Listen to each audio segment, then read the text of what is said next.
Halo guys, kali ini kita telah sampai pada movie Dragon Ball Z yang keempat atau yang ketujuh dalam seri Dragon Ball, yaitu Dragon Ball Z Lord Slug. Pertama kali dirilis di Jepang pada tanggal 19 Maret tahun 1991 antara episode 95 dan 96. Lalu dirilis di Amerika oleh Funimation Entertainment pada tahun 2001. Sesuai judul, movie ini menceritakan perihal Lord Slug atau Kaisar Slug yang merupakan seorang bangsa Namek yang sangat kuat sebab ia merupakan salah satu dari super Namek yang masih tersisa. Slug dan para pasukannya merupakan penakluk planet-planet selama berabad-abad sampai mereka datang di bumi sebagai sasaran berikutnya.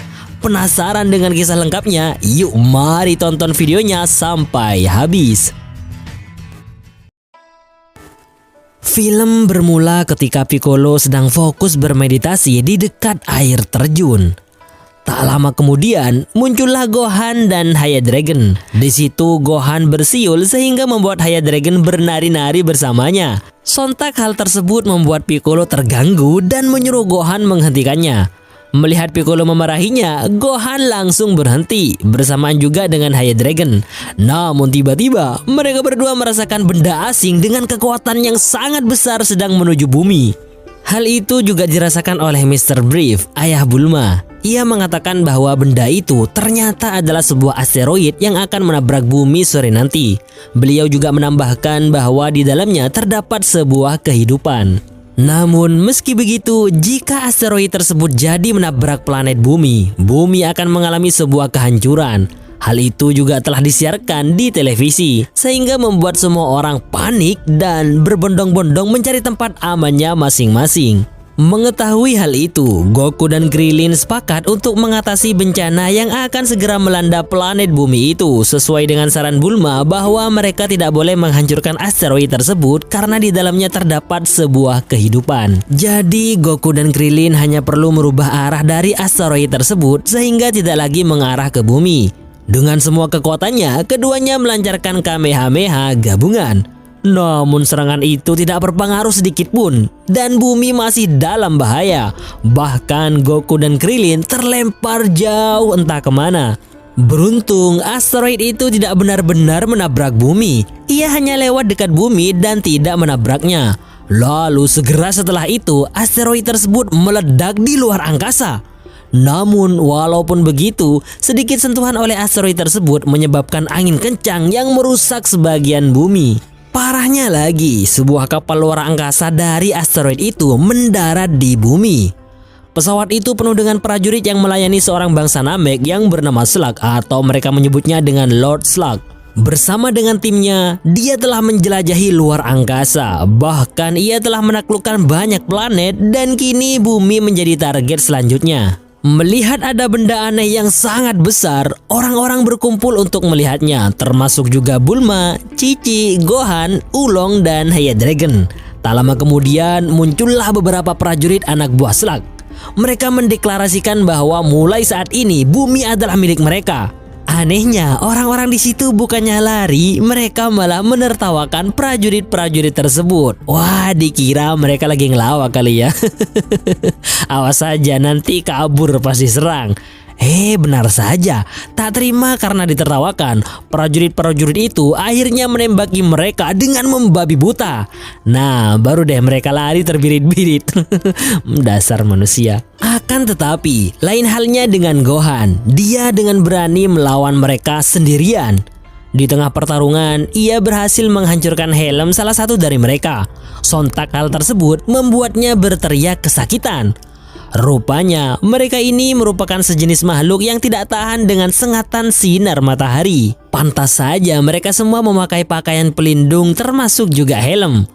Singkat cerita, Gohan dan juga Cici yang sempat melawan berhasil mereka kalahkan.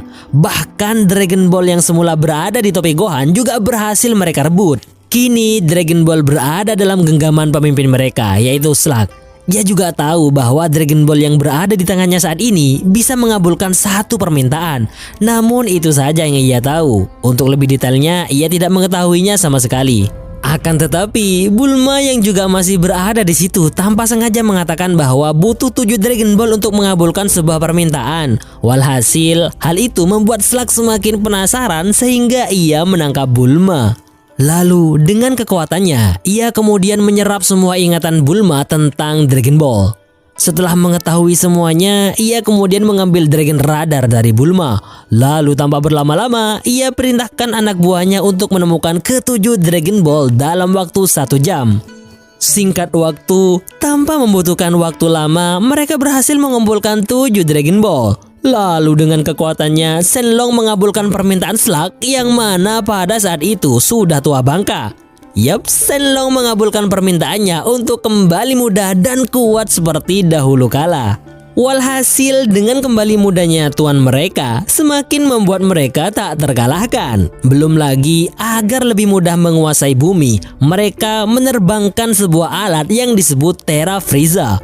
Alat ini berguna untuk mengubah atmosfer bumi menjadi dingin, sehingga membuat mereka aman dari sengatan matahari. Dan tentunya mereka tidak perlu lagi pakai helm kayak pembalap MotoGP. Namun di sisi lain, cuaca dingin seperti itu hampir tidak tertahankan untuk orang lain, termasuk juga penduduk bumi. Lalu dengan sekejap, wabah cuaca dingin mendadak berhasil melumpuhkan hampir semua kehidupan di bumi. Sementara Goku dan Krillin yang sebelumnya terlempar jauh karena berusaha membelokkan asteroid itu, akhirnya terbangun dari pingsannya. Mereka berdua diselamatkan oleh Yajirobe. Kemudian mereka pun mulai bergerak untuk memeriksa apa yang sebenarnya terjadi. Di tempat lain, yaitu di markas Slug, Gohan, Oolong, dan Hyadragon diam-diam menyusup dan memata-matai mereka. Akan tetapi dengan cepat mereka ditemukan oleh prajurit yang berpatroli. Walaupun sempat melawan, namun jelas saja Gohan dan kawan-kawan kalah jumlah. Tepat saat Gohan akan ditangkap, Piccolo muncul dan menyelamatkan Gohan. Kemudian keduanya bertarung kembali, yang mana pada waktu Piccolo berhasil dengan mudah menghabisi Dorodabo, sedangkan Gohan dibuat kewalahan menghadapi Medamacha. Akhirnya Piccolo yang sudah selesai dengan Dorodabo bergegas menyelamatkan Gohan dari serangan Medamacha. Ya, ia menghalau serangan Medamacha dengan punggungnya. Mengetahui musuhnya hanya bertahan, Medamacha dan juga temannya yaitu Angela menyerang mereka tanpa ampun. Walhasil, Gohan dan Piccolo dibuat babak belur oleh mereka. Beruntung saat mereka sudah tidak berdaya dan Gohan akan dihabisi oleh Medamacha, Goku dan Krillin datang untuk menyelamatkan mereka. Lalu dengan mudah saja Goku mengalahkan keduanya. Tak lama kemudian, Slug yang telah melihat segalanya dari kapal luar angkasanya keluar untuk menghadapi Goku. Namun sebelum itu terjadi, Krillin maju untuk mengambil perannya dalam bertarung, yang mana perbedaan kekuatan di antara mereka yang sangat jauh membuat Krillin dengan sangat mudah dikalahkan. Kini tinggallah Goku dan Slug yang saling berhadap-hadapan, dan pertarungan pun dimulai.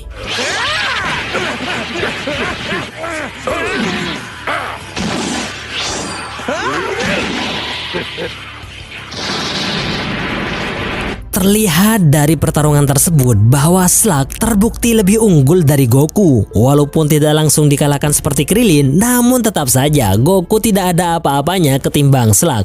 Akhirnya saat Goku sudah gak berdaya, ia memutuskan untuk mengumpulkan Genki Dama. Namun sia-sia karena tidak ada lagi kekuatan yang tersisa di planet bumi. Sehingga ketika ia sudah berada di ambang kematian, ia berubah menjadi Super Saya untuk yang pertama kalinya. Namun bentuk Super Saya ini tidak seperti bentuk Super Saya yang biasa kita lihat, yang mana dalam bentuk ini rambut Goku tidak berwarna pirang seperti biasanya.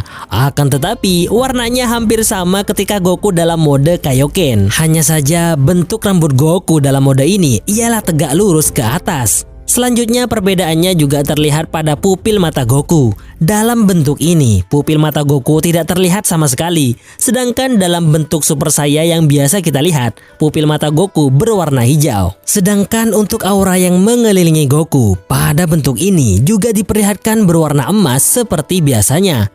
Terlepas dari itu semua, bentuk Super Saya ini merupakan bentuk Super Saya yang pertama kali muncul. Hal itu dibuktikan dengan judul film ini dalam versi Jepang, yaitu Doragon Boruzeto Super Saiyajin da Son Goku, yang artinya manusia Super Saya Son Goku. Apalagi kemunculan bentuk Super Saya Goku dalam film ini tepat 10 hari sebelum kemunculan Super Saya Pirang dalam manga. Adapun mengenai penyebutannya, awalnya diberi label sebagai bentuk Super Saya dalam film ini, tetapi kemudian diberi label ulang sebagai Gigi Super Saiyajin, yang berarti Super Saya palsu. Hal itu terjadi setelah bentuk Super Saya yang sebenarnya diperkenalkan di Dragon Ball Z. Kembali ke pertarungan, Goku yang sudah berada dalam bentuk Super Saya akhirnya mampu membalikkan keadaan, sampai-sampai Goku berhasil mematahkan salah satu lengan Slug. Akan tetapi, hal tersebut tidak berlangsung lama. Ketika Slug menunjukkan jati dirinya yang asli, bersamaan dengan itu pula Goku kembali ke bentuk biasa. Sementara itu di sisi lain, perlahan terungkap bahwa Slug ini merupakan bangsa Namek sama seperti Piccolo. Hal itu ditunjukkan ketika ia menumbuhkan lengannya kembali. Belum lagi ketika ia membuka helmnya, terlihat dua antena yang persis seperti milik Piccolo. Bahkan Dewa Kaio juga menjelaskan kepada Goku bahwa Slug merupakan bangsa Namek yang sangat kuat. Hal itu dikarenakan ia merupakan bangsa Namek yang langka, atau bisa disebut juga sebagai Super Namek, yang mana pada saat kecil ia telah dikirim ke sebuah planet yang disebut Slug. Hal itu dilakukan untuk terhindar dari kepunahan yang membinasakan bangsa Namek. Hal yang sama juga terjadi pada Dewa Bumi yang dikirim ke planet Bumi untuk tujuan yang sama, yaitu agar terhindar dari kepunahan. Walhasil, setelah menampakkan wujud aslinya, Slug berubah menjadi raksasa dan kemudian mengamuk. Ia membuktikan bahwa ia jauh lebih kuat daripada Goku. Sehingga ketika Goku sudah gak berdaya, Piccolo yang masih memiliki sisa kekuatan ikut membantu. Yang mana ia sedikit diuntungkan dengan statusnya yang sama-sama bangsa Namek seperti Slug. Artinya, ia mengetahui bahwa kelemahan yang ia miliki juga berlaku pada Slug. Sehingga ketika ia sudah terdesak, ia menyuruh Gohan untuk bersiul persis seperti yang Gohan lakukan di awal film untuk mengganggu Piccolo. Namun sebelum Gohan melakukan itu lagi, Piccolo sendiri sudah mengantisipasinya dengan mencopot telinganya. Sementara itu, Gohan yang mendengar arahan Piccolo segera bersiul, yang hal tersebut ternyata sukses membuat Slug menderita. Ya, bangsa Namek merupakan makhluk yang diberikan pendengaran yang sangat sensitif, sehingga gelombang suara seperti suara siulan akan sangat menyakiti mereka. Nah, sementara Slug masih berguling-guling kesakitan, Piccolo memberikan sisa kekuatannya kepada Goku. Tak mau menyanyiakan kekuatan pemberian Piccolo, Goku pun langsung berubah ke dalam bentuk Kaioken dan berhasil menembus perut Slug. Namun jangan senang dulu. Pertarungan belum selesai, karena ketika Goku berniat menyingkirkan awan yang menyelimuti bumi, Slug dapat kembali bangkit dan mengikuti Goku ke angkasa. Di atas sana, Goku kemudian menyerap energi matahari untuk membuat Genki Dama. Walhasil, Goku pun menyerang Slug dan juga Terra Frieza yang selama ini membuat makhluk bumi tersiksa karena kedinginan. Syukurlah serangan terakhir Goku tersebut berhasil membuat Slug tewas bersamaan dengan hancurnya Terra Frieza. Dan pada akhirnya bumi pun kembali ke keadaan semula. Oke guys, sebelum Mimin akhiri, Mimin akan mengungkapkan fakta-fakta menarik yang terdapat dalam movie ini. Yang pertama, Angela dan Dorodabo, yakni dua antek-antek Slug, sangat mirip dengan Dodoria dan Zarbon yang merupakan anak buah Frieza. Yang kedua, dalam film ini, untuk kedua kalinya bangsa Namek meminta awet muda setelah sebelumnya Raja Iblis Piccolo juga meminta hal yang sama kepada Shenlong. Ini juga merupakan kali kedua di mana seorang Namek berubah menjadi bentuk raksasa setelah sebelumnya Piccolo Junior juga pernah berubah menjadi raksasa dalam turnamen Tenkaichi Budokai. Dan yang ketiga, Lord Slug dibunuh dengan cara yang sama dengan Turles di film sebelumnya, yaitu The Tree of Might. Keduanya dihantam oleh Goku dengan Genki Dama dan dilemparkan ke alat yang mereka gunakan untuk melakukan hal jahat. Turles ke pohon kekuatan dan Slug ke mesin Terra Frieza. Oke guys, terima kasih sudah menonton video kali ini. Sampai jumpa lagi dengan Mimin pada video-video pembahasan Dragon Ball lainnya di channel ini.